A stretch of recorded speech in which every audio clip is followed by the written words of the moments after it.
May I suggest that some of you in the back move forward? Come on. Come on down. Come on down so we can see you. Take some of the seats towards the front. Can't you do that? I've discovered that adults never stop being students. It's like students always sitting in the back of the classroom.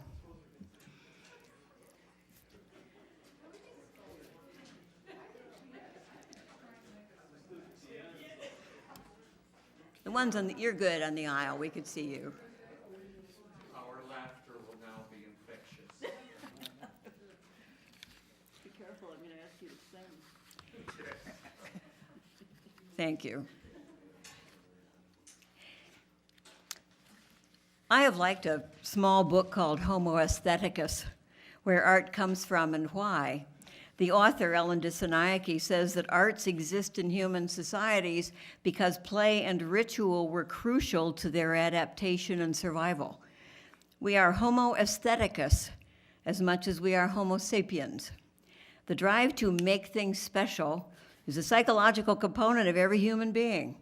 The arts allow us, first, to differentiate the special from the mundane.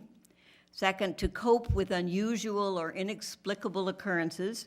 And third, to gain a communal focus that enhances our ability to flourish and survive.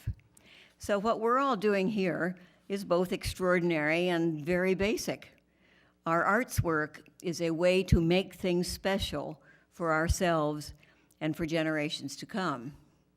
So as part of making things special, I welcome you to tonight's event. Community Development in the Arts is a discussion of current efforts in the arts to build community capacity, sponsored by the Wisconsin Institute for Public Policy and Service, often known as WIPS.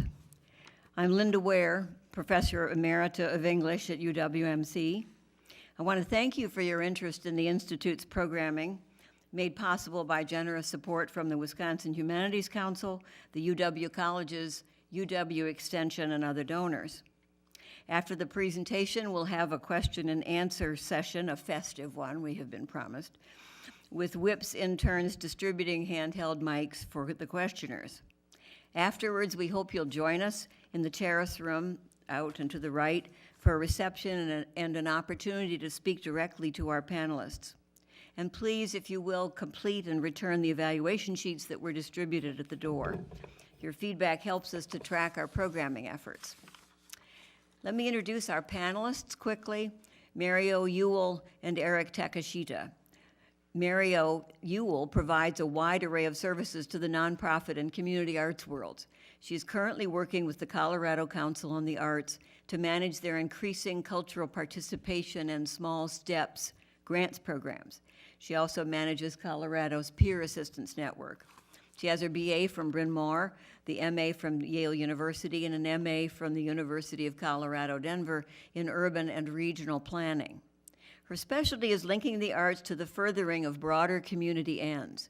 She currently serves on several boards, the Community Foundation of the Gunnison Valley, the Gunnison Council for the Arts as president, and the Robert Gard Wisconsin Idea Foundation. She has served on grant panels for many states, the Rockefeller Foundation, and the National Endowment for the Arts. Recent honors include the 2004 Arts Advocate of the Year Award from her local Gunnison Council, the 2003 Arts Are the Heart Award for Service to the Arts in Colorado, and an honorary Doctor of Humane Letters degree from Goucher College. She received the highest award for community arts development from Americans for the Arts in 1995, and finally she received an award from Rockefeller University to use the Rockefeller Foundation archives in pursuit of a research project on community arts development in America during the first half of the 20th century.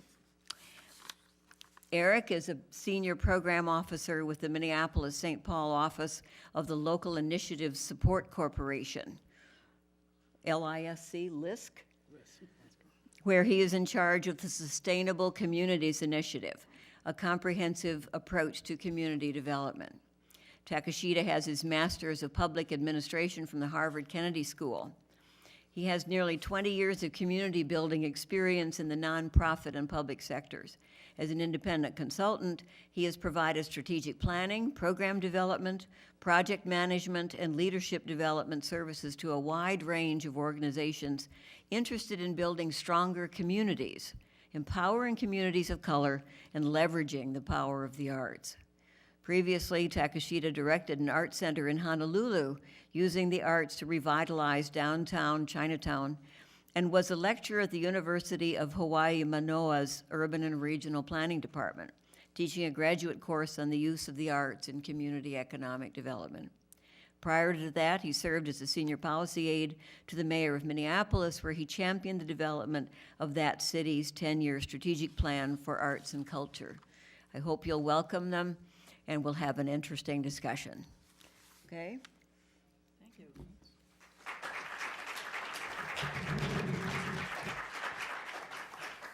Thank you for inviting me to be here tonight. It's a little bit terrifying because in the audience is somebody who, when he was in college and I was in high school, I thought was like the best actor ever and worshiped him from afar. And now I'm very nervous. And also an old friend of our family who's here, and I'm delighted to see again. But gosh, I'm a little overwhelmed. It's really good to be here and to be chatting with you.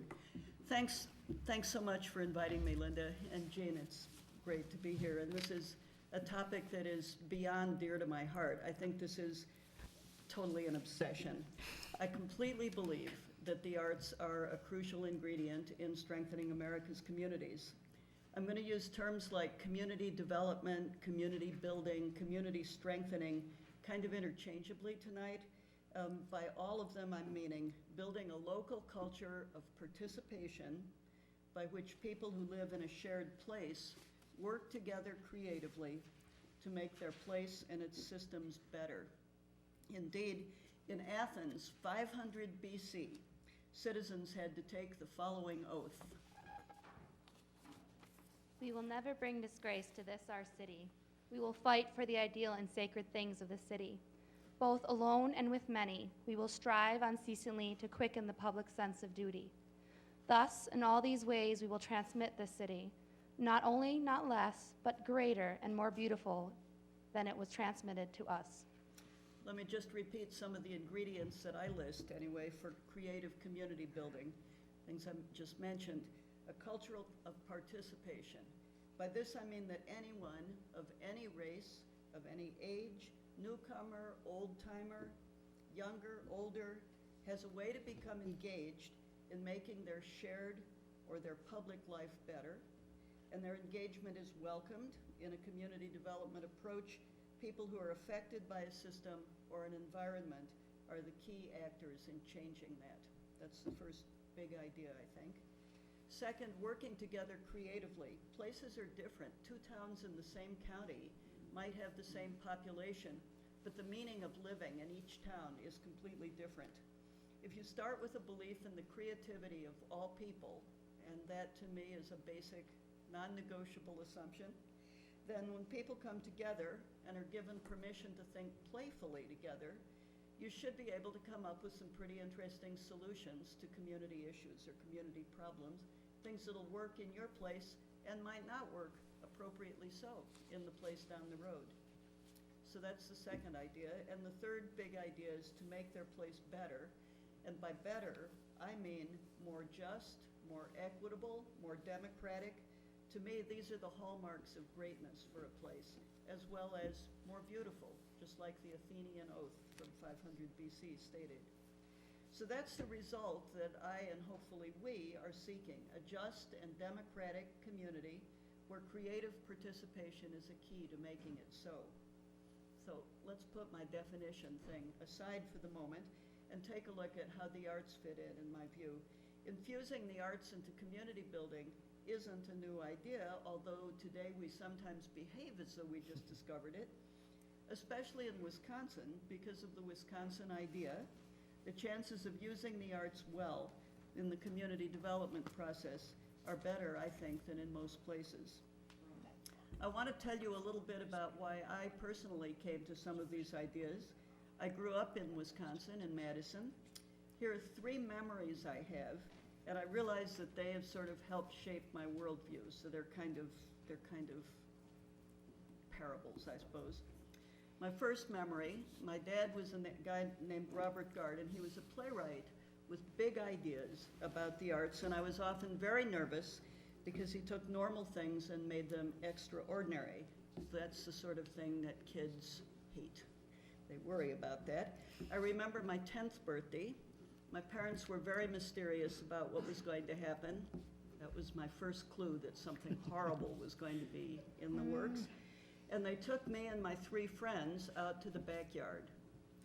To my horror, I saw leaning up against 3 trees, 3 big cardboards, and on one of them it said Act 1, on the other one it said Act 2, and on the third it said Act 3.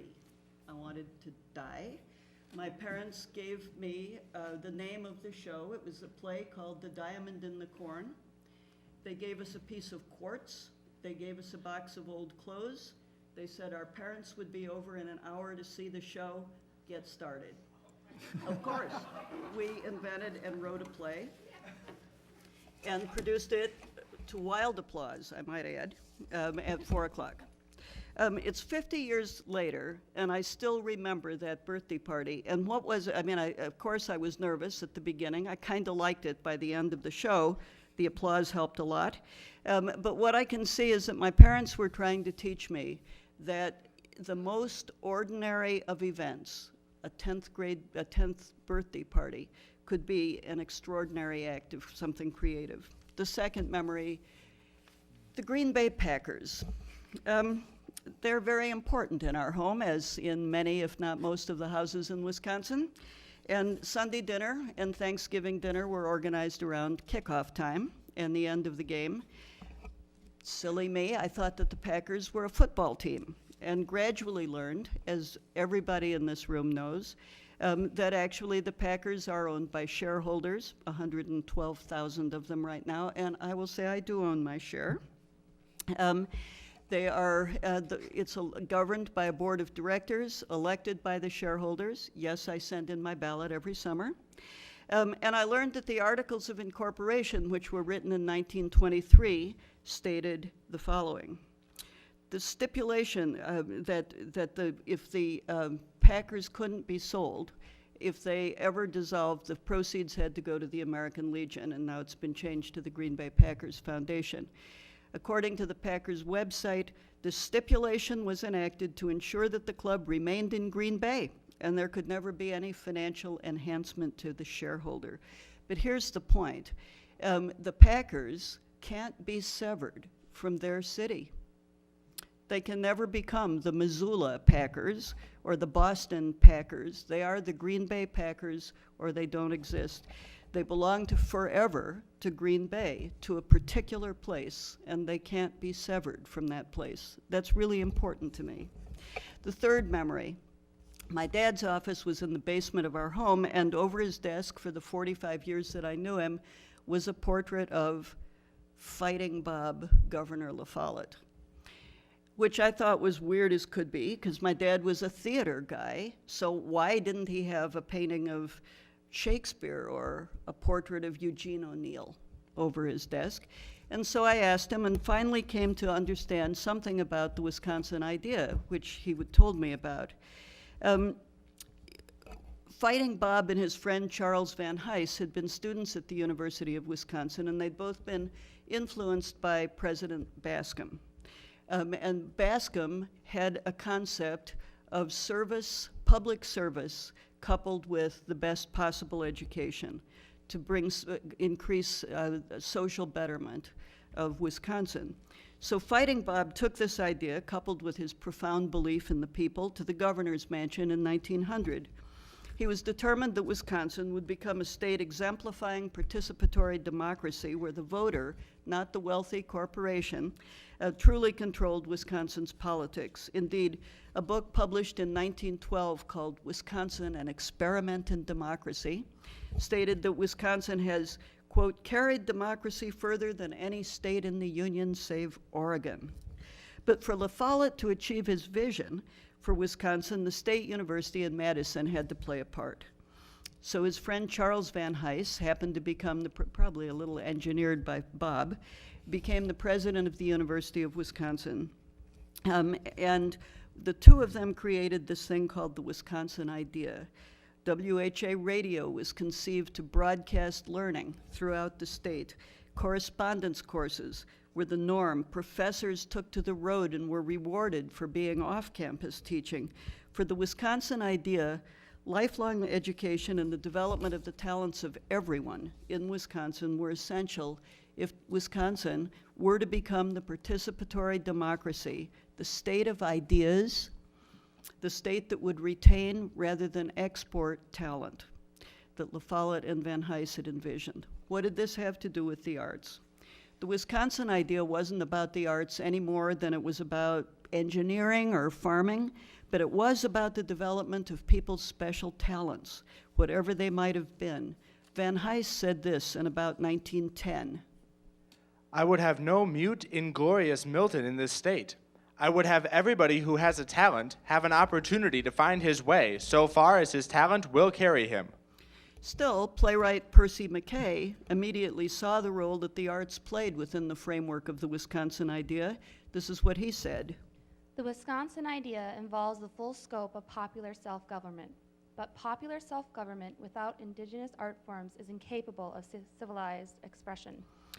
Let's leave Wisconsin for a moment, but stay with Percy. He envisioned something called the civic theater. He said this. True democracy is vitally concerned with beauty, and true art is vitally concerned with citizenship. True democracy is vitally concerned with beauty, and true art is vitally concerned with citizenship. That is one heck of an idea. Percy was a playwright who thought a lot about what the arts could do to further democracy. Do you remember in high school when you had to study Shakespeare and you studied the history plays, and there was generally a jester, and the role of the jester, according to Mr. Patterson, was that he was the guy who, because he was wearing a funny hat, got to tell the truth. And that was his role in the play. And Percy's idea of a civic theater was that it was the community's jester, in a sense.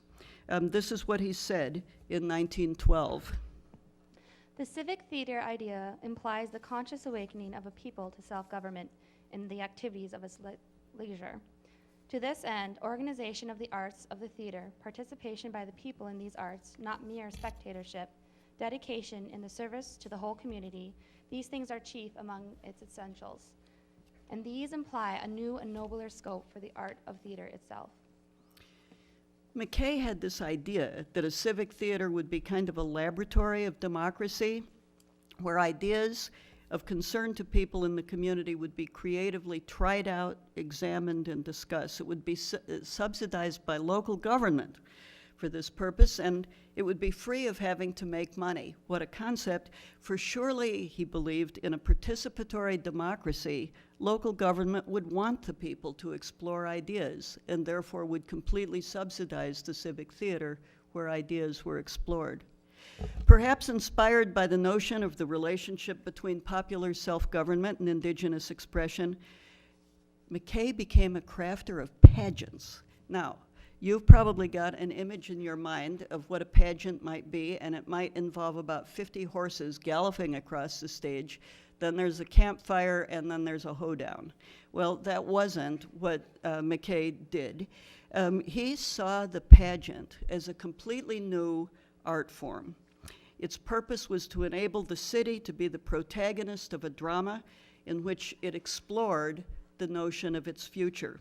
In Boston, early in the 20th century, the social reform movement, it was called, spawned a bunch of committees. One was studying the condition of prisons, and one the conditions of parks, and the conditions of schools, and the conditions of people in factories, and so forth. And each committee produced its report, and what MacKay then did is work with these different committees to create this monster pageant that involved literally thousands of people working together on it to try to get a handle on what the future of Boston might be, and it had the other objective of trying to get groups of people who didn't ordinarily work together to actually come together to work on something. Sons of veterans were listed in the program in the role of war, read one account. They stood side by side with workers from the Central Labor Union who depicted strife, slavery, and serfdom. The idea was that people would be prompted by the pageant to think deeply about what the future of the city would be. In St. Louis, they took this idea even further. They certainly had the same diversity of cast. The press release said that millionaires and hod carriers will appear together as actors. It was even bigger. They had about 7,500 people working on that pageant. It was more intentional about integrating the idea of what a good city could be with the arts. In fact, the mayor of St. Louis invited the mayor of the 50 largest cities in the United States to send their best thinker, who was their best thinker in their city, to St. Louis to participate in a discussion about the future of urban areas in America.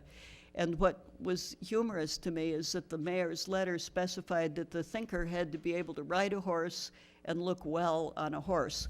Jane Addams, whom I'm sure you all know, of Hull House in Chicago, was one of the people who came, and I kind of get a kick out of the picture of Jane riding her horse in the pageant before she spent several days talking about what the future of St. Louis could be. This was a wholly new kind of theater. According to the write-ups, the artists who were involved in this, the choreographers, the actors, the playwrights, thought that they were on the cutting edge of contemporary art.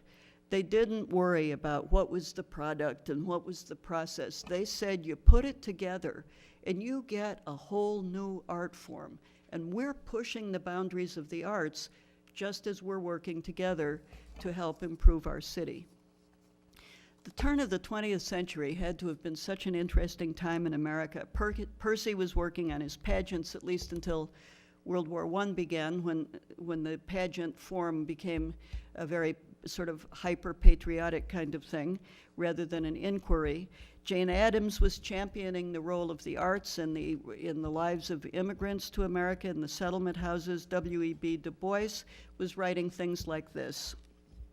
Begin with art, because art tries to take us outside of ourselves. It is a matter of trying to create an atmosphere and context so conversation can flow back and forth and we can be influenced by each other. In rural America, in the first half of the 20th century, Alexander Drummond of Cornell University understood that as New York's land-grant college, the faculty had a responsibility to be reaching out to the people of upstate New York. He'd put ads in the American Farmer magazine, offering to work with anyone who wanted to capture the meaning of their community's life through the drama. His graduate students would help them write the play, fashion it into a producible play, actually stage the play and take it around upstate New York.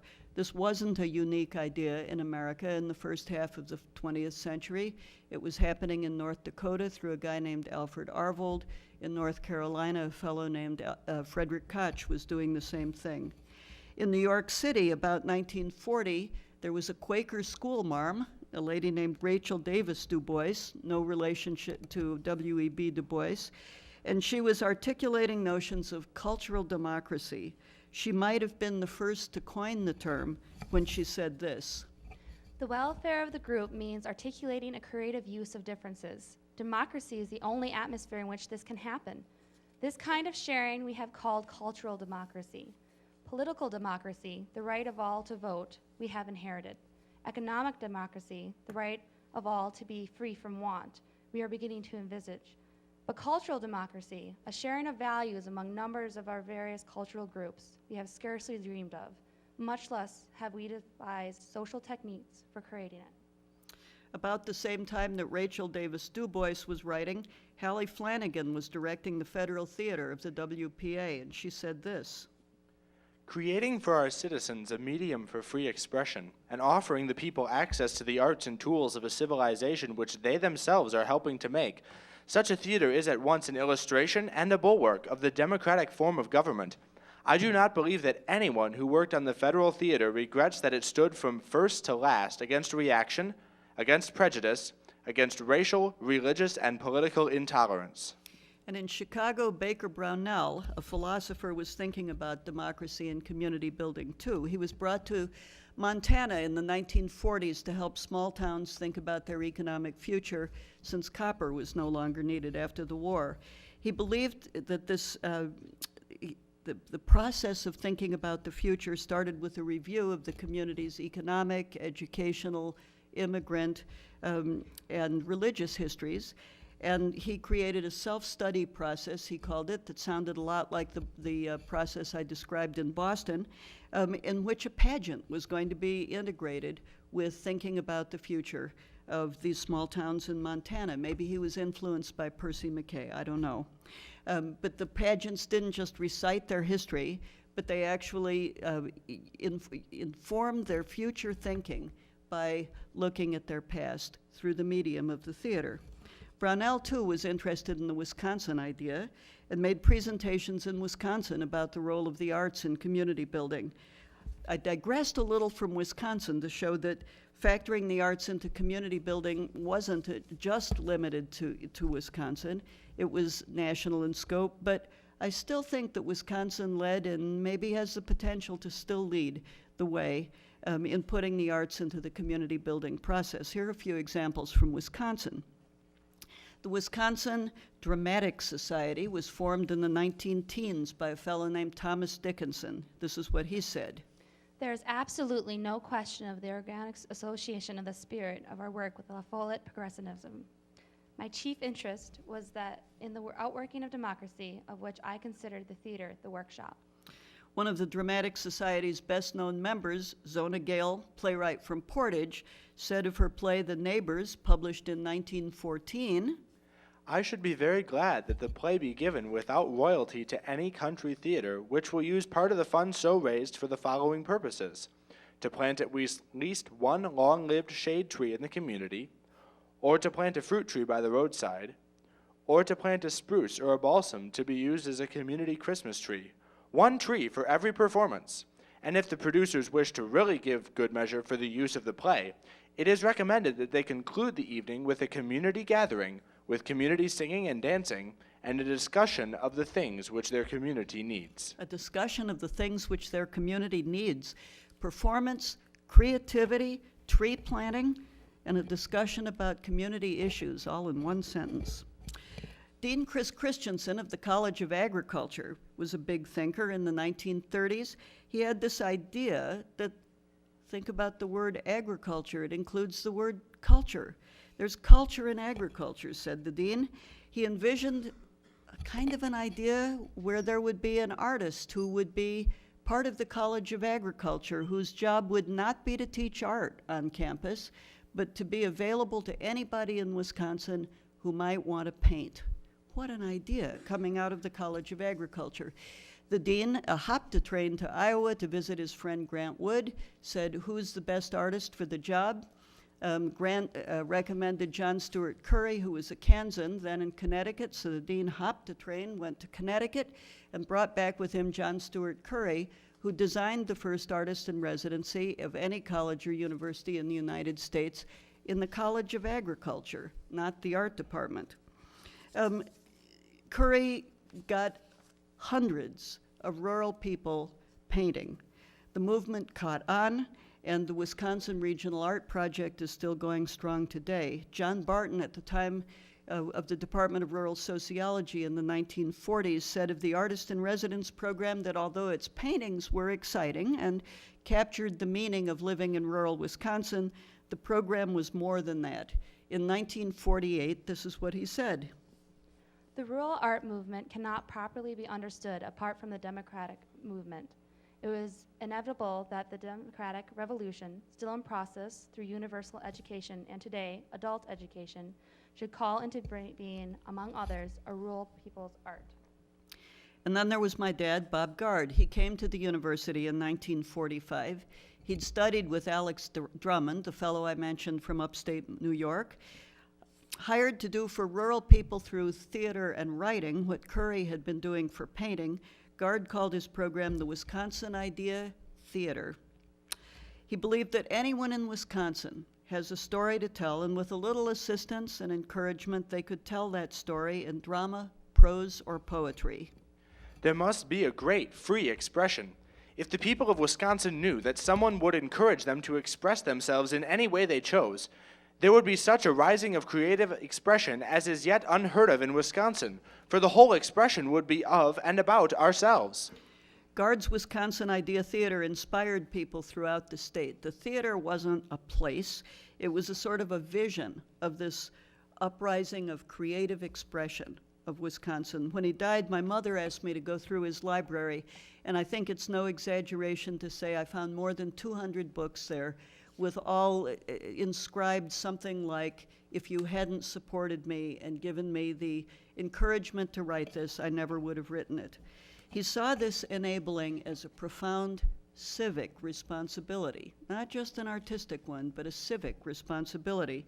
He saw the role that the arts could play in communities. Let me give you an example of what we might today call the arts and community development. The year was 1957. My dad wrote this. What might a forward-looking civic group do to draw the people of a fragmented community closer together? To demonstrate beyond the slightest doubt the ability of many kinds of people, no matter what race, creed, or color, to combine in a worthwhile project and to emerge with a satisfying and fear-dispelling work of art. Madison is a lovely place in which to live, but it is not a city where people communicate easily with one another. So it seemed that Madison was an ideal place to demonstrate the interior strength of the whole community through a drama. Percy McKay and his pageants again, maybe. The Madison Women's Club, a neutral civic organization, decided to take on this project that came to be called Man and His God. Its intent was to draw people of all faith perspectives together to investigate their relationship to the divine or to something bigger than themselves. The Women's Club sent a letter to every single religious denomination in Madison and invited them to participate. My dad, as the central artist, had constructed a sort of overall framework for this show. Each denomination could participate by writing their own scene. I hit something. That? Okay. By writing their own scene, by providing a choral group, by providing a dance group, and certainly by serving on the advisory board to make sure that their perspective was respectfully and accurately portrayed.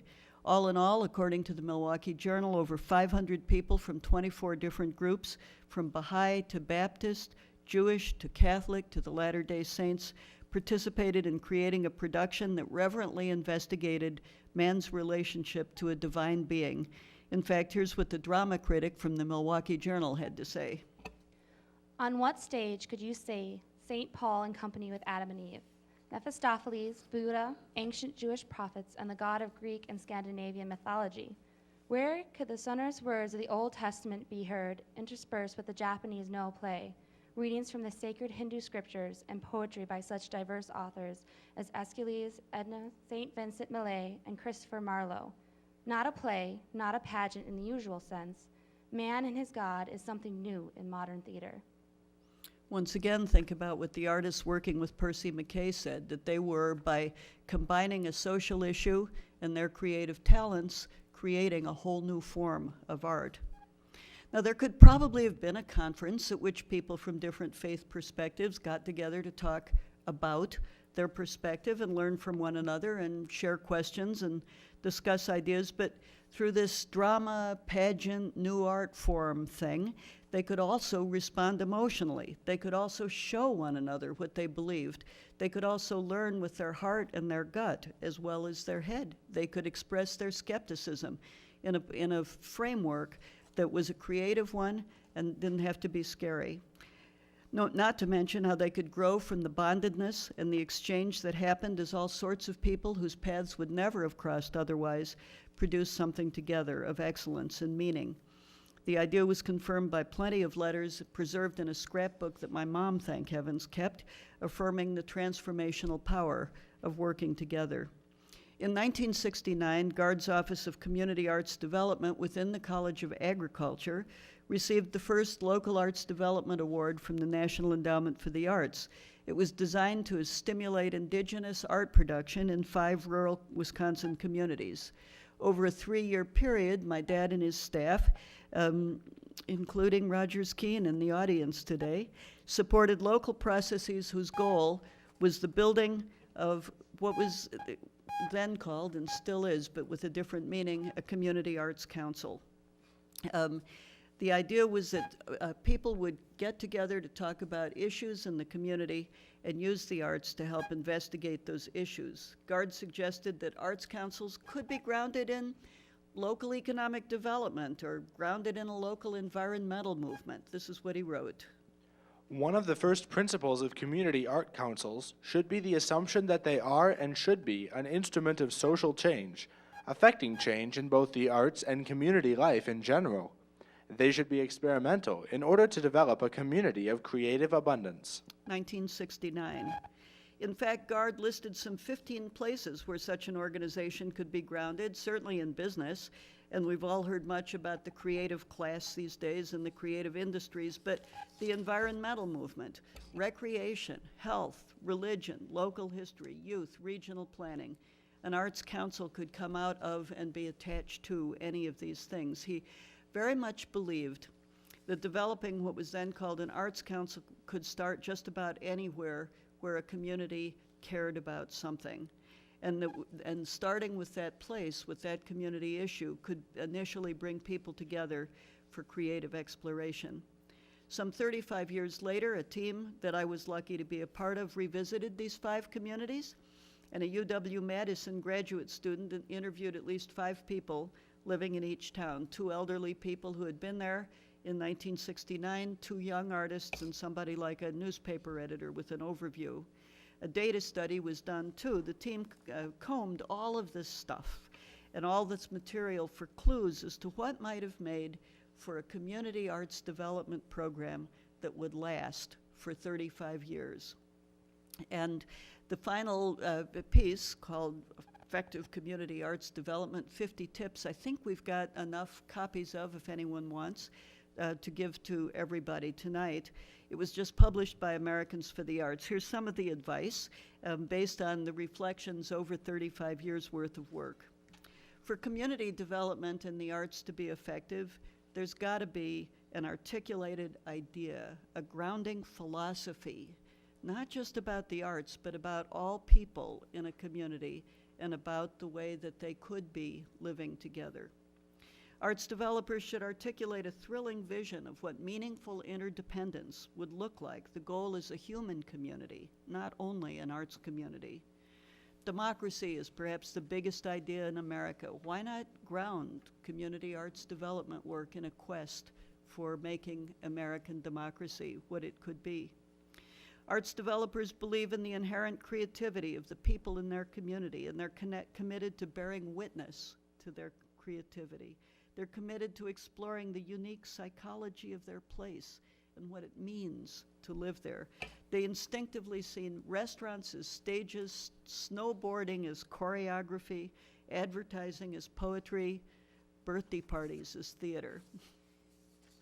They recognize the many instances of them and us in a community, artists and non-artists, English speakers and non-English speakers, old-timers and newcomers, young and old, people with one worldview and people with another worldview. They ask, how can these groups be brought together?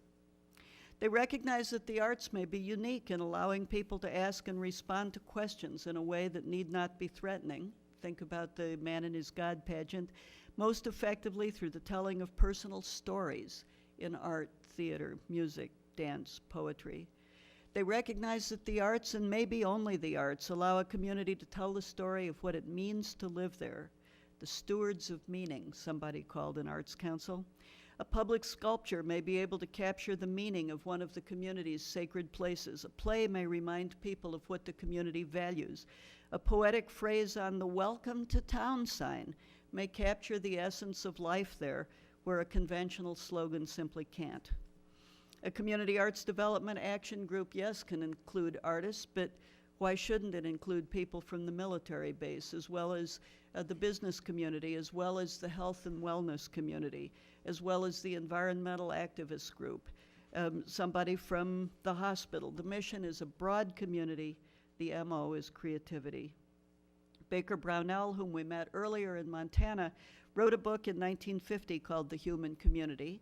He describes in his opening paragraph the tension between what he calls the culture of specialism and the human community. In the former, knowledge is broken apart into increasingly precise, well-analyzed, tiny pieces.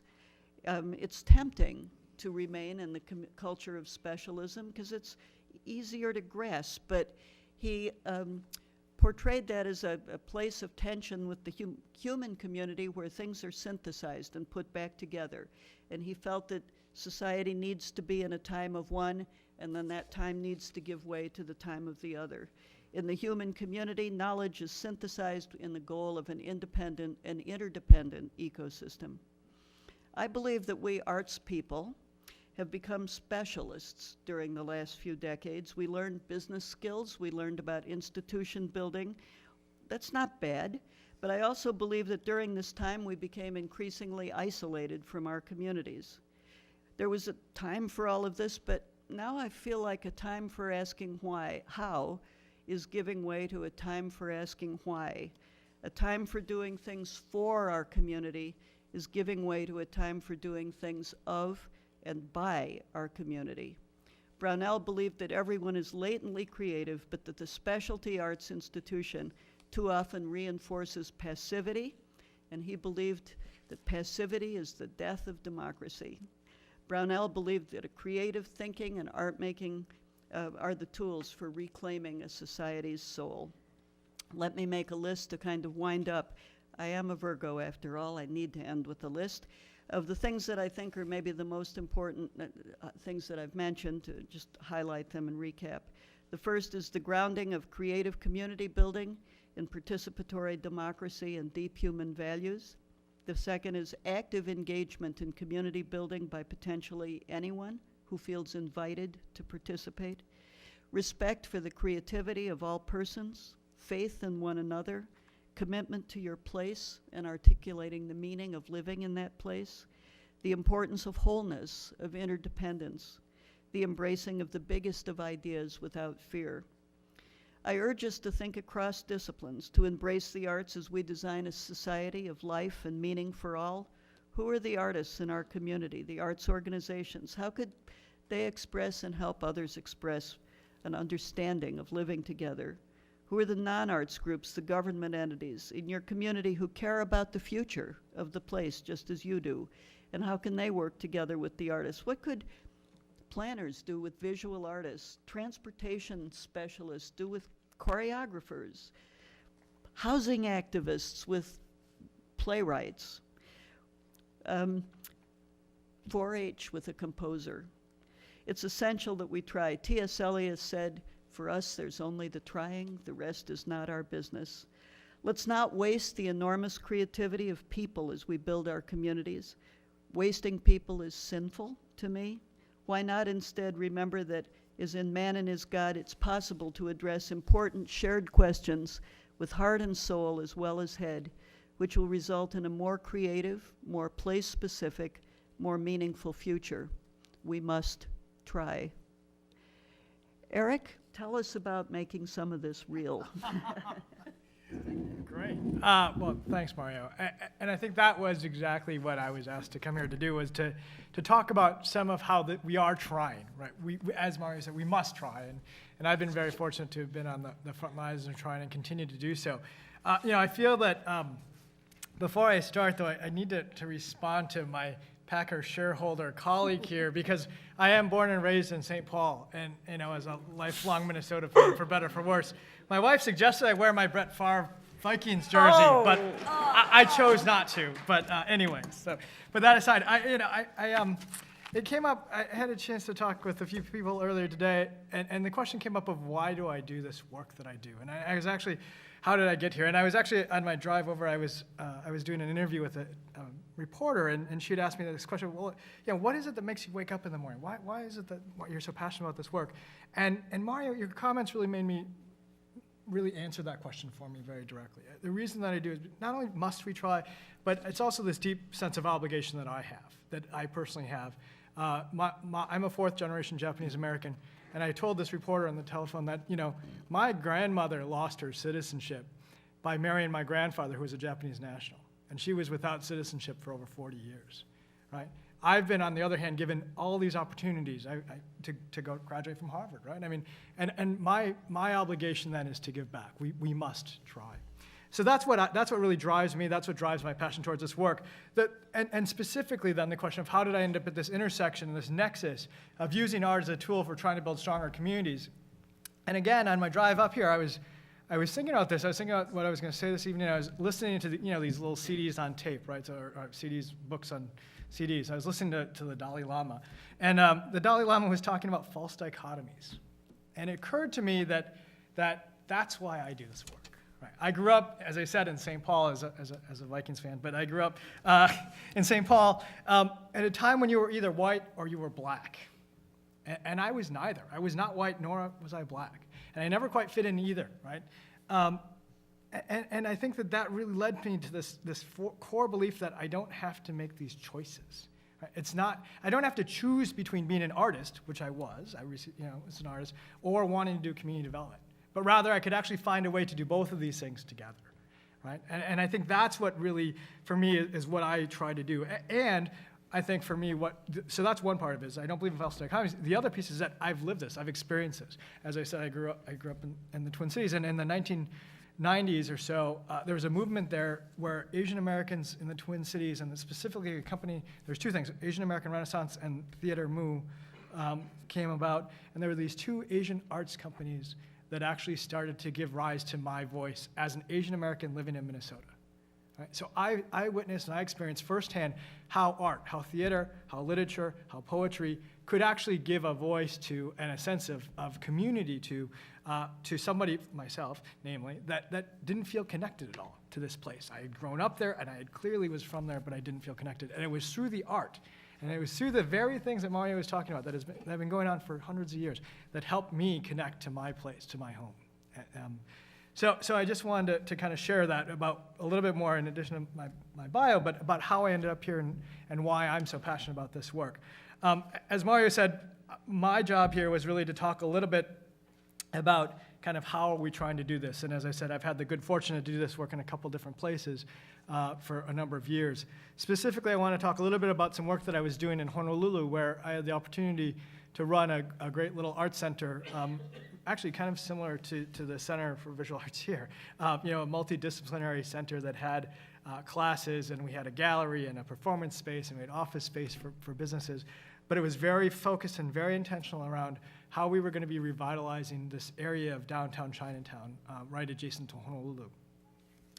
So I want to talk a little bit about that, and I want to talk a little bit about the work that I do currently kind of from that other world, the community development world, and how we are working with arts organizations to kind of leverage the power of the arts to really achieve some community development objectives that we're working on as well. So I'll kind of talk about those two things, and then we'll, I think, wrap it up with some questions with Linda. So with regards to the work in Honolulu and the Arts at Mark's Garage, it was interesting, again, listening to Mario, because Mario talked about Jane Addams, and she talked about W.E. Du Bois, and talking about how this idea of immigrants and about how art becomes this universal way to transcend things like language, age, economics, what have you.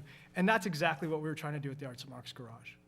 The community that we were working in, most folks, 72% of the folks in the neighborhood, didn't speak English as a first language. Right? Most of these folks were from all over, particularly the Asian diaspora, but also from all over the world. And these were folks that not only did they not speak English, they didn't speak the same language. Right? They may have spoken Chinese, but they spoke Cantonese, or they spoke Mandarin, or and they were from Taiwan, or they were from mainland, or they were from Singapore. They were from the Pacific Islands, all over the Pacific Islands. And so one of the things that we found as an art center was that the art was a great way to bring these people together. Right? Art was something that everybody could understand. Everybody had their own traditions of music and dance and visual arts. And so by being an art center, we became that common ground to help people come together and share their ideas and start to affect what was going on in their communities. So what do I mean by that? Let me ground this in a couple examples. A great example of it is this neighborhood that we were working in was, for many years, if you go to Hawaii, you get these tourist books. These tourist books used to call the area where we were was an area under redevelopment, right? my aunt would call it Skid Row, but whatever. This was not like the most savory place for many years. So one of the things that happened, for example, was 2 blocks away from the art center where I was working, if you wanted to go find a hooker in Honolulu, that's where you went, right? That was kind of my reality. And so what we did, and right across the street from where all these like people were turning tricks, because there were these cemeteries, anyways, was this public high-rise where all these kids lived, right? And so these kids' their daily reality to walk to school was seeing drug paraphernalia and hookers on their street, which this is not okay. So the community came to us and said, okay, well, what can we do about this? And what we said, we commissioned some artists to work with them, and what came out of this process of working with these kids and working with the community was to say, let's reclaim this corner. Let's reclaim this corner where actually a year before there had been a murder and a drug deal that had gone bad. And the way that they did that was we commissioned a 40-foot dragon that was installed between these 2 palm trees that these kids created over the course of the summer, 6 weeks during the summer. And this dragon then, which had this cultural significance of kind of protectorate and watching over this area, became the symbol of this community kind of reclaiming that space for themselves, right? This became a source of pride for the community. So that's one example, I think, that we were really able to do, to tangibly say, to kind of claim this space back. We did a traditional blessing ceremony, and for the period of time in which that installation was up, there was no problems. There was no hookers on that corner, right? And unfortunately, they did come back, but I think it was this way of the community kind of reclaiming that space and reclaiming psychologically as well as physically. So that's one example. There's other examples where we were able to do an exhibit on shelter and on homelessness issues in Hawaii is a huge deal. And we were able to commission artists to work in the shelters that were in the neighborhood. Folks that had chemical dependency issues or mental health issues, families and as well as adults, and actually work with them and workshop with them issues around shelter and have them produce work. And that was presented in our gallery, a professional artist gallery, in conjunction with work of professional artists that we had done a call for artists for and we brought into the gallery. And we brought these 2 sets of work together and show them in the same space and kind of juxtapose these at the same plane of work, right? So you have professional artists and you have this kind of artist created by these community members. And to me, what was really special about that, there's 2 things. One was the opening reception. We had a special reception just for the artists. And we had 150 people in the gallery. And you had these artists that were coming, that were all housed, by the way. All of our artists were housed, professional artists, had housing. But they were talking about shelter, and all these homeless people talking about shelter. And we had this conversation about what that meant, and how did the art manifest itself in different ways because of this perspective that they had. That was one thing that was really important about that show. The other thing that was really important about that show to me was we used the show then as a backdrop for a series of community dialogues and conversations. Exactly what Mario was just talking about. We used that show as a way to start to incite the conversation and actually then use it as a backdrop. So we were able to then sponsor a series of 6 workshops, one every week, with the state legislature, with city leaders, with community organizations to talk about shelter and the responses to shelter and the housing needs in Honolulu. So it was, again, a way that you can use the art as a kind of a non-threatening way to enter this space, to enter this dialogue about these really trying issues with a variety of different constituencies and audiences. And it was another really great opportunity for us. 2 other quick ones I want to share from Honolulu. One is we also had done, the mayor of Honolulu was elected, and one of his platforms was to revitalize Chinatown. I don't know if any of you have ever been to these public meetings, right? But this was one of these typical public meetings that was held in an auditorium like this that happened to be between 2 and 4 in the afternoon on a Thursday afternoon, right? Okay, well, most of the folks that we were working in the neighborhood, number one, they didn't speak English, as I've already said, but they were working from 2 to 4 in the afternoon, and they weren't going to go sit in a room and talk about like what the future of Chinatown was, right? So having identified this opportunity that the mayor wanted to get input from the community, but also recognizing that maybe that wasn't the right platform or form to kind of get resident voice into this, the Arts and Marks Garage was able to sponsor an event called the Talk Any Kind Festival, which is kind of Hawaiian pidgin, the slang for kind of speak your mind. And it was this festival that was based in the arts. And again, using the art as this way to bring people, the art and actually food, as a way of bringing people together. It was held in the park. We had a band playing. We had these booths set up. where we actually had folks from different communities translating these key questions about what folks in the neighborhood want to see about for their neighborhood, right? They want to get rid of the homeless folks. They want to stop the urination on the streets. They want to get rid of the drug dealers, And they wanted the sidewalks cleaned up, whatever. They wanted better signage. But it was our way as an arts center to start to facilitate this dialogue, using our core competency in the arts to bring people in and have a conversation, kind of starting with them, from them, and then because of our connections to the mainstream, we were then able to feed that up into this mayor's summit, because the chair of my board at the time happened to be the mayor's wife, right? So we were able to leverage and kind of bridge this gap between the voices of the residents using the arts to actually the mayor's ears. So that's another example of how an arts center and the arts can, I think, be used to kind of bridge some of what otherwise we might see as these traditional divides. The final one that I'll mention is again, and it goes back to some of what Mario was talking about, but another show that strikes me that was really fun was we did a show called Chinatown HI, and this was a show all about the neighborhood. This was a show where we invited artists from the community to present in the gallery because, Arts and Marks Garage, before I got there, its roots was in Hawaii Shakespeare, which is great, but it doesn't necessarily represent the Chinatown community, right? So how do we then start to invite their participation into the gallery? So we partnered with a Chinese American museum that was there, where most of their collection was literally stored in this guy's garage because they didn't have adequate space. And we pulled all this stuff out, literally with a U-Haul, pulled all this stuff out of his garage, brought it into the gallery, and then, again, combined that with a call for artists from the neighborhood to actually show work. And it was his first time that the gallery, that the Arts and Marks Garage, had actually been opened up and invited in a very permeable way the folks that were actually from the neighborhood. This is a gallery that was known for presenting kind of modern art, kind of abstract art, that most of the folks would walk by and say, what the heck is that in that window? I don't get it at all. And here was a chance for them to actually see their work of their neighborhood by their residents, by their neighbors in the gallery. And then, again, I mention that because I think we oftentimes think about art as something that, let me correct myself. In the neighborhood that I was working, the folks in the community often thought about art as something that somebody else did. It wasn't something that they did. And this was an opportunity for us as an arts organization that was predominantly mainstream to start to say, no, wait, this is actually about you, this is your neighborhood, and this is your art. And we value that. And I think that's important when you're oftentimes coming from that arts organization perspective that is often capital T, capital A, the arts, that we need to be able to remember that the arts is really this democratic idea of voice and that it can come from many, many different places. So those are just 4 quick examples of how I think some of the ideas and values that Mario was talking about, I was able to be a part of, a very small part of, in Honolulu. Let me briefly talk about, in just a few minutes here, a little bit about some of the work that I'm doing currently back in the Twin Cities. Don't ask me why I moved back, but that's all. Actually, it's a good story, right? Because it actually has to do with this thing about Theater Mu, right? Is that I was born and raised in St. Paul. And but for Theater Mu, I would probably not have moved back, but they made it okay for me to be there because they gave me this sense of identity. And now I'm stuck, but no, whole other thing. Just like I'm stuck being a Vikings fan. But LISC, the organization that I work for currently, this Local Initiative Support Corporation, we are a national company that basically aggregates dollars from foundations, corporations, and government, and then re-loans and re-grants that, packages it with technical assistance, policy work, and other things to support local efforts on the ground, to try to build stronger communities.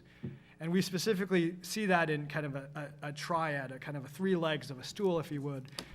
One being kind of the physical revitalization of communities, the kind of bricks and sticks. The second being the economic revitalization of communities. And the third being kind of the social kind of revitalization, building stronger human and social capital, right? People's ability to do things and people's ability to connect to one another. So we kind of work in these 3 areas.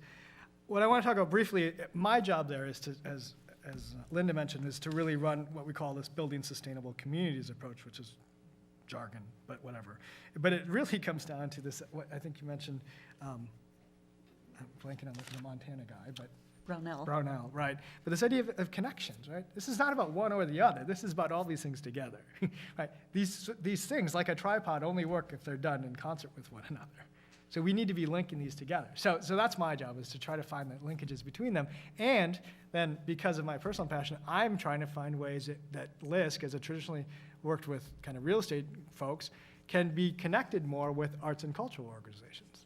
because I believe, as Eric, that arts and culture organizations can do all of these things, and I've seen it done over and over and over again. So let me give some examples of what's going on in the Twin Cities and some of what we're doing, and I've, again, been fortunate to be a very small part of. But we support groups on the ground that are working in all three areas: physical, economic, and human social capital development. On the physical side, let me give two examples. One would, if any, and for folks that have been up to the Twin Cities, there's one area, you got downtown, and you have this kind of uptown area, and there's this other area called Lynn Lake, which is kind of an emerging area, someone called now gentrified. But I guess I want to talk about it because for me, that was a great example, and the arts, well, let me start over. The arts have been shown in the Twin Cities, at least, to repeatedly kind of gentrify communities. Right? Whether it was the Warehouse District, or it was Uptown, or it was Lynn Lake, or it was Northeast Minneapolis, or whatever.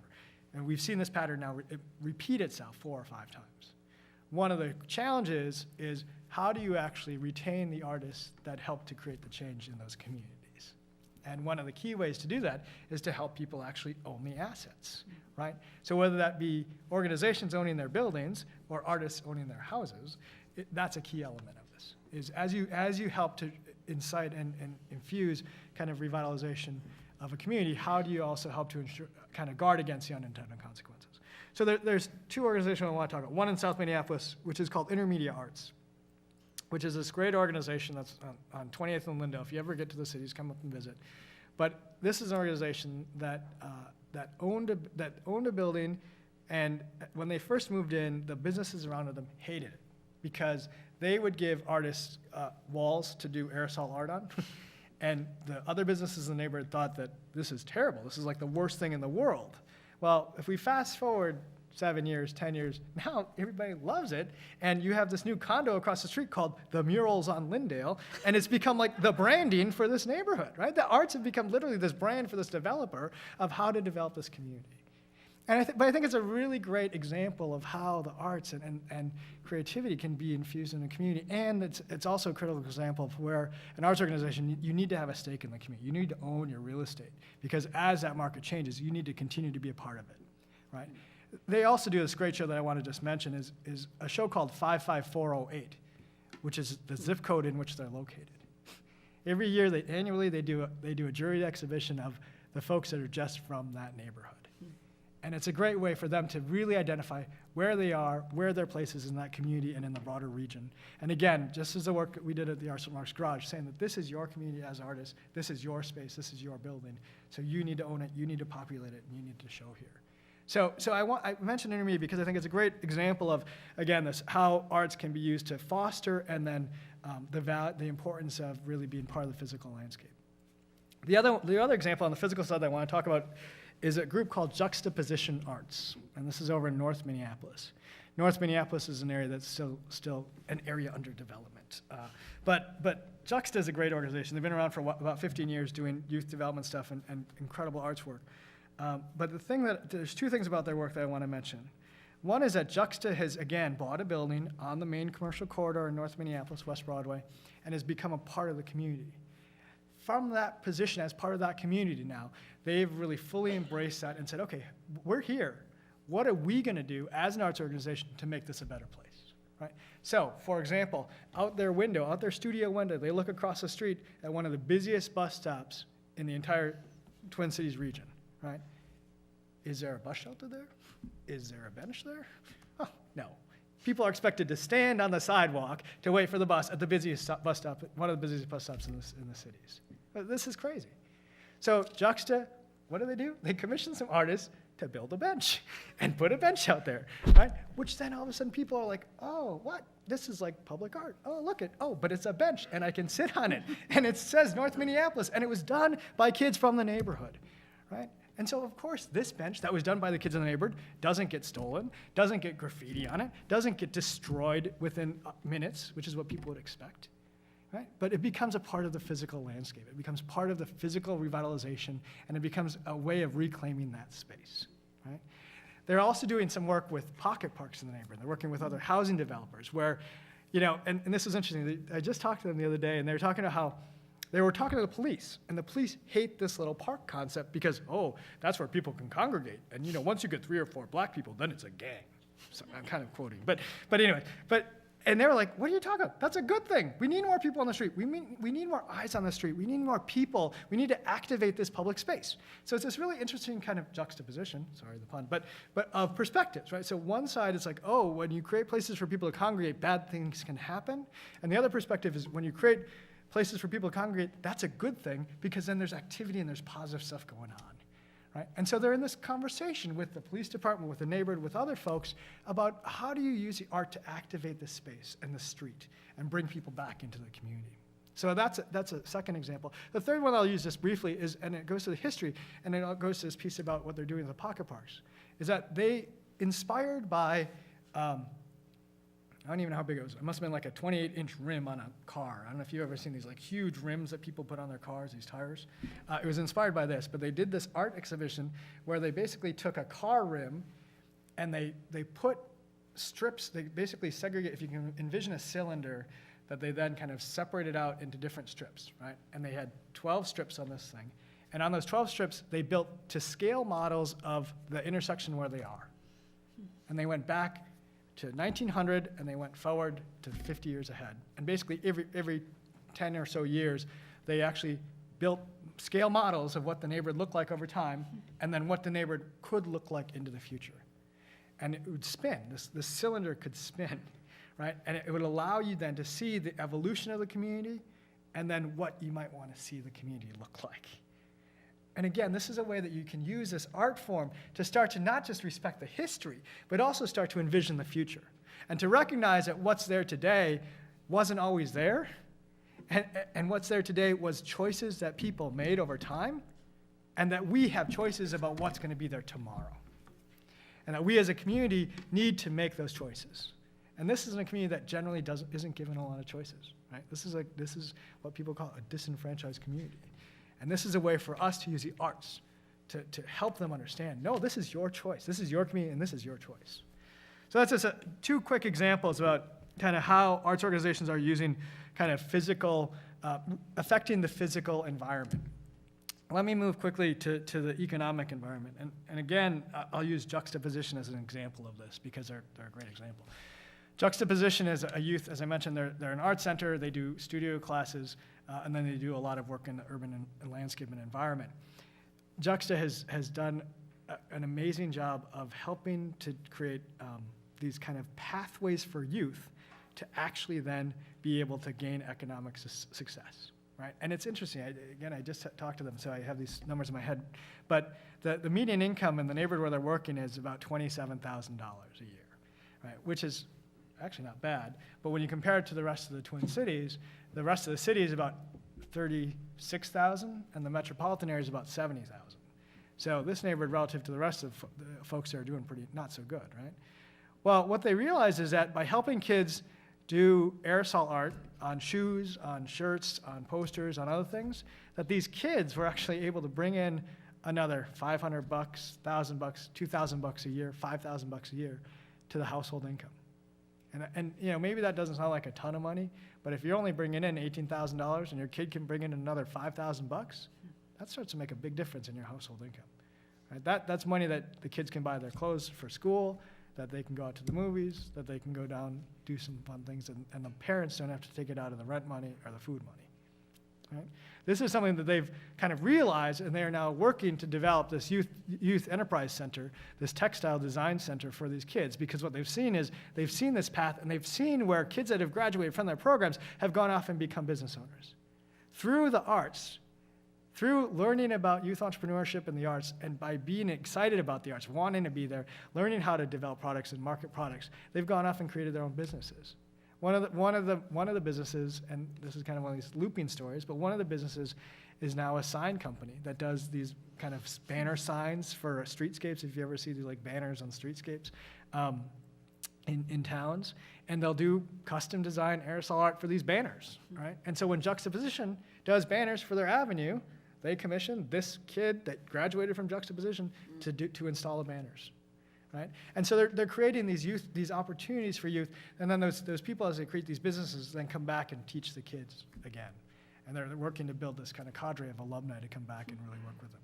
So it's a great kind of life cycle example of an organization, and this is an organization that LISC is directly supporting this for this kind of youth development and economic opportunities stuff. Another example that I'll just mention quickly that's working in this is an organization that I'm actually not working with as a LISC. We're not funding them as LISC, but I sit on their board. And that's a group called Springboard for the Arts, which actually works in Wisconsin as well as in Minnesota. But this is an organization that's really dedicated to helping artists not just make a living, but a life through their art, right? And so we have a variety of things where we teach artists to actually think about it as a business, because it is a business, right? This should create economic opportunity for you. So this should, and it doesn't need to, but it can, right? And so it's about a choice. If you choose to do this, or whether it be full-time, or whether it be that extra couple $100 a month, or a couple $1,000 a month, or whatever, that's good too, right? So we do these things called the business of art, and there's a series of workshops around how do you think about your art as a business, how do you price your work, how do you market your work, how do you make connections to kind of the business savvy side of it. We also have interesting things around a loan fund for artists. So if, oftentimes artists need to pay for materials up front or shipping up front or what have you, and then they'll be compensated on the back end. So we actually have a small artist loan fund that we revolve as kind of a peer loan fund. We also have something called our Artist Healthcare Initiative, where we're working to actually, one of the big barriers to people becoming artists is that they don't have access to healthcare, like many independent workers. And so we're actually working with a doctor to create this clinic for health, to provide healthcare for artists. So we just did a flu shot clinic, we've done health screenings. We're working to give vouchers to a neighborhood health clinic to artists that come out. We also have a resource library and some other things to help connect people to job opportunities, but also exhibition opportunities. So it's just to say that there's organizations out there like that are critical, part of the infrastructure that help to really help artists and the creative community be a vital part of the economics of a community, of a neighborhood and of community.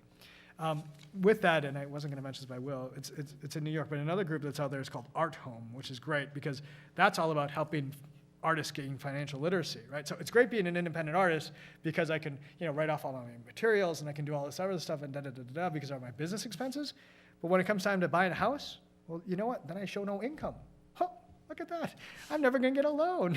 So, and again, I've already talked about as neighborhoods change and the physical environment changes, it's important to have this ownership stake. So Art Home is really about helping artists think about financial literacy and actually helping them buy homes and buy properties so that they can have a permanent stake in communities should they choose to. And that means really thinking like a business, but also saying, gee, that means I have to report all that income, not just pocket the cash. That means that I can't actually write off all of my expenses, even though I really want to, because I need to show income so I can go get a loan, and I need to be able to be creditworthy. So there are things out there that are important, and I think that's a critical part of this infrastructure. If we're looking at how arts and culture and artists can help to revitalize and build stronger communities, we need to think about these economic tools, not just the things that they can do for a community, but also the ways that we need to be supporting artists in being stronger businesses and stronger economic engines. Let me just close with a third and final leg of the stool, which is this idea of kind of social capital, which in many ways perhaps is the easiest. And I think it was interesting, again, Mario's comments about it struck me with this notion of learning from history. There's two organizations I particularly want to highlight that we're working with, and they both represent what I would consider to be what I call the non-immigrant community. What I mean by that is if you recall, and even now, President Obama will talk about we're a nation of immigrants. And I guess I would submit and suggest that we're not a nation of immigrants, right? There were some folks that were here before, Native Americans, indigenous folks, and there's folks whose ancestors came against their will, namely descendants of slaves, right? So those weren't really immigrants in the sense of the word, right? Many of the community development interventions that we have are really designed by immigrants for immigrants and serve immigrants. So if I look at my community, the folks that are doing the best are, the immigrants, whether they be from Latin America, or they're from East Africa, or they're from Southeast Asia, or they're from Eastern Europe. They actually are doing okay. The communities that are not doing so well are the Native Americans and the African Americans. So one of the things that we're doing is, as LISC, we've just made a very intentional effort to partner with organizations in those two communities. And we're fortunate to have found two. One is the Native American Community Development Institute, working in the Native community, and the other is a group called the Cultural Wellness Center. Both of these organizations, though, are really focused on this idea of reclaiming and restoring Native and ancient wisdom as a precursor to developing healthy communities. Right? It kind of goes back to this idea, very much of what Mario was talking about, but that this is by understanding our art, by understanding our culture, by understanding our history, we are able to then move forward in our society and in our communities. And so for me, these two groups really embody a lot of what is, when I talk about social capital using the arts and culture, this is exactly what I'm talking about. This is about these groups really examining the cultural traditions that they have, the artistic traditions that they have, embracing those, and using those to understand themselves first, and then being able to reach out and branch out to then relate to other immigrant communities that are in those neighborhoods.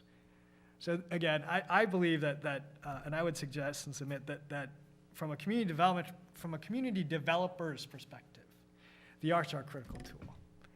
We've seen how arts can be used for physical revitalization. We've seen how they can be used for economic revitalization. And we clearly see how they can be used for human and social capital development and empowerment. So with that, I'll just close with another thought that came to my mind as I was driving up here, which was the Dalai Lama. And they were talking about this notion of, ultimately, we are all the same. We're all human beings. And if you look across the human spectrum, we all share the arts. Every culture, every society shares the arts. Whether it be the spoken word of language, the music, the visual arts, the dances, we all have this. And to me, that's why it's a great tool for community building, community development, because it bridges all of those divides that we normally have. Language, economics, age, ability, background. The arts are the thing that we share because we are all the same. Thank you very much. So we want to, we sort of want to close out this formal part, and then we'll turn it over to Linda and to you with one more quote, but then we'll invite you to share it too. Let me read it. It's from, Gard wrote this in 1969 at the end of a book called The Arts in the Small Community, which I think we've got some copies of if anyone's interested, probably in there with the coffee. Here's how it goes. If you try, what may you expect? First, a community welded through art to a new consciousness of self, a new being, perhaps a new appearance, a people proud of achievements which lift them through the creative above the ordinary, a new opportunity for children to find exciting experiences in art and to carry this excitement on throughout their lives, a mixing of peoples and backgrounds through art, a new view of hope for mankind and an elevation of man, not degradation, new values for individual and community life, and a sense that here, in our place, we're contributing to the maturity of a great nation. If you try, you can indeed alter the face and the heart of America. Well, the Athenians took an oath in 500 BC, and I'd like to suggest we take one now. So we're going to just repeat this poem, but invite you to say it too. Let's try. Repeat after me, please. If you try, what may you expect? If you try. Try, what may you expect? First, a community welded through art to a new consciousness of self. First, a community welded through art to a new consciousness of self. A new being, perhaps a new appearance. A new being, perhaps a new experience. A people proud of achievements which lift them through the creative above the ordinary. A people proud of achievements which lift them through the creative above the ordinary. A new opportunity for children to find exciting experiences in art. A new opportunity for children to find exciting experiences in art. And to carry this excitement on throughout their lives. And to carry this excitement on throughout their lives. A mixing of peoples and backgrounds through art. A mixing of peoples and backgrounds through art. A new a new view of hope for mankind. A new view of hope for mankind. And an elevation of man, not degradation. And an elevation of man, not degradation. New values for individual and community life. New values for individual and community life. And a sense that here in Wausau, And and a sense that here in Wausau, we are contributing to the maturity of a great nation. we're contributing to the maturity of a great nation. If you try, you can indeed If you try, you can indeed. alter the face and the heart of America. Alter the face and the heart of America. Thank you very much, and thank you to our readers in the back who helped so much tonight. Yes, thank you.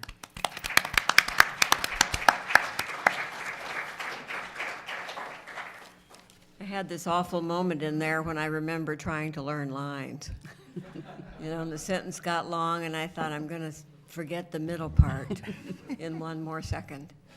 And it was fun for Eric to come back to Homo aestheticus, the notion that the arts are universal across all cultures. There's a number of things we could come back to. I'd like to open it up for questions. Our interns and readers and performers have microphones. Let me see who has a question.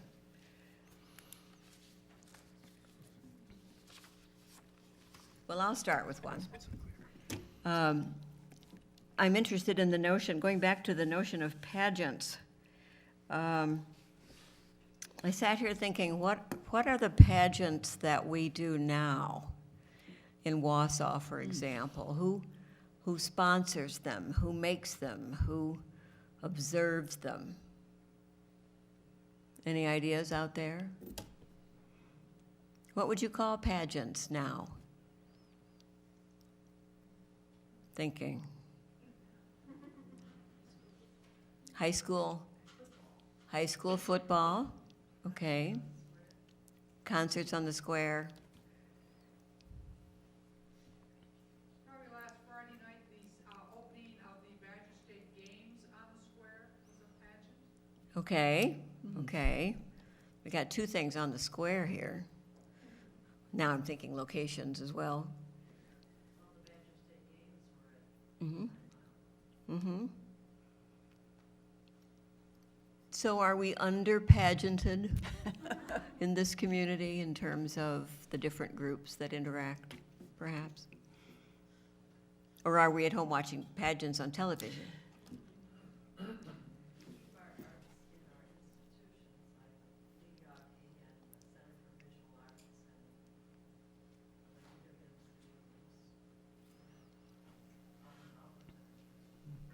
She pointed out that we keep our arts within their institutions, which goes back to Mario's point about specialization. We have the CVA and so forth, and how often do those institutions talk to each other? Questions, other questions? Vicki? Thinking another pageant kind of happens, but it's within an institution, but involves several. In November during World Languages Week, the local schools, along with North Central Technical College and the CAS program, which has the students from the Caribbean, do a pageant or an evening celebration with food and presentations Okay. about various cultures. We used to have a community cultural fair, but we don't do that anymore. And that celebrated the various peoples we have in this area. Okay, and that reminds me of the Hmong New Year, to which the community is invited. You had a question down here? Yes, mine has to do with money. I don't know why that's pertinent, but, It is. can you hear me with this microphone? I went to a workshop that Mario ran a couple of summers ago in Rhinelander about the same topic. And the problem that I found going back to Medford and other small communities is money. Money in this sense If I had $20,000 that I could give to someone that I knew could spend half time and they'd spend full time, doing everything doing what you're doing, it would work. But when you go into a small community and you ask for an arts council leader to donate their time when they have families, jobs, they're retired, and their health is going, then it's very, very hard that way. And then things get stagnant. So if there are some sugar daddies and mommies out there that can help out small communities with some money, I know someone in Medford that would be perfect for this, with the experience that she has had, and she'd give full time to this type of, well, maybe not full time, but she'd make it work. She'd contact the politicians, she'd get them together with the local college people, she'd get all of the dimensions, all those factors together, and over 4 or 5 years, this would happen. But it's money. Eric, comment? Sure, yes, absolutely. I totally agree that the resources are important. I guess I would also, though, suggest two things. One is, who, and we can talk during our session, but part of the question I guess I would have is, in most communities, in most small communities even, you talked about other resources that are there, right? So colleges, universities, other folks. So how is it that we can leverage those institutions and those institutions being able to access Who is resources? doing the leveraging? If I had the 20,000, that person would do it. But I think that there's also, I mean, I really commend WIPS, for example, right, for sponsoring this event, right? And they went out, they figured out how to do this. This is part of what they're doing. I think that there's a whole, we had a conversation earlier, before this, but talking about the role of the academy and the role of actually academic institutions in community, and that they have a need as we move forward to actually be more relevant to their communities, right? So whether it be community colleges or other universities, and many of them are actually moving towards this notion of relevancy for the community. I would suggest to you Finally. that the, well, I didn't say finally, you said finally. But I would suggest that the arts are a great way and a great opportunity for partnerships there, right? For you to be able to work with them and see who's interested, who's at the college that you can partner with. I keep going back to that person. Well, right, so which is the second part, He's in a very small community. which is the second part of my comment, right? Which is, I don't know your community, right? But I'm gonna suggest that there are people that would be interested in doing it, right? I'm gonna suggest that there are people that are interested in finding out, that this is their passion. I Right, went through 5 years of finding those people. I keep coming back to it. I've been Well- thinking about this for a couple of years. The absolute key is getting someone who can spend time doing all those things you're talking about. It will work. Instead of 5 years, it'll be 2 years. Well, Like targeting donors, for A instance. grant. You know, we have Grant. Herd in that town, we have Kraft in that town, and we have Marathon Cheese. You know, there are big places like that. And if you want to politic them, that might be great. Then you might get 2,000 out of it, 2,000 out of that. But getting people together just takes time. Absolutely. Time. It Absolutely. And does. to find someone, I tried that in Medford. Basically, I could have spent full time trying to find some time to spend full time. yeah, 'Cause I no, can't. I agree. I agree. I appreciate. Well, and again, that's the role, and that's where I have the So good I guess fortune. I'm throwing it back at you, because you're not coming back at me and saying, are there grants out there? Are there organizations or large companies, biggie, maybe national, that will entertain grants to help a small community do this? There's gotta be. That's been left, Mario, that was left out of a couple of summers ago, I think, when we talked about this. Yeah, I live in a small community. The county where I live has 12,000 people total, and my town has 5,000. You're absolutely right, resources matter, but in some ways, as the town gets, I can only speak for my town, but I think Eric said something really crucial, which is the partnering. We do have an art center with a staff of 2, 1.5 actually, but by leveraging our Chamber of Commerce, which is kind of interested in this, and they're seeing some results by working with the Fred Field Western Heritage Center and the Pioneer Museum, the Cattle Women's Association. We're putting together things that we're doing with as many, our objective is to be able to say, not to say the Gunnison Arts Center sponsors this, but for every event that we have to say the Gunnison Arts Center, in fact tonight, the Gunnison Arts Center and the hospital and Tough Enough to Wear Pink are co-sponsoring a play about women's health. And that's our objective, is to try to do the Arts Center and fill in the blank. My vision anyway is in 5 years we can get there, which doesn't really answer your question about paying for the single person, but we are at least able to support a staff of 1.5 that's starting to think that way. And so we're creating kind of a mighty army. Can we borrow them for a day and a half a week? They may be right in your own town, that they don't even know that they're there. I would just add that part of the issue is working, granted, you're talking about who will do this work, but trying to reach the corporations and talk to them to foster a climate in which they see pro bono work, or allowing some of their staff to help a group one afternoon a month. Sometimes working with the corporations themselves to say, you know, this will bring you money back to you. It will. I'm not arguing with your Yeah. argument, I'm agreeing with that 100%.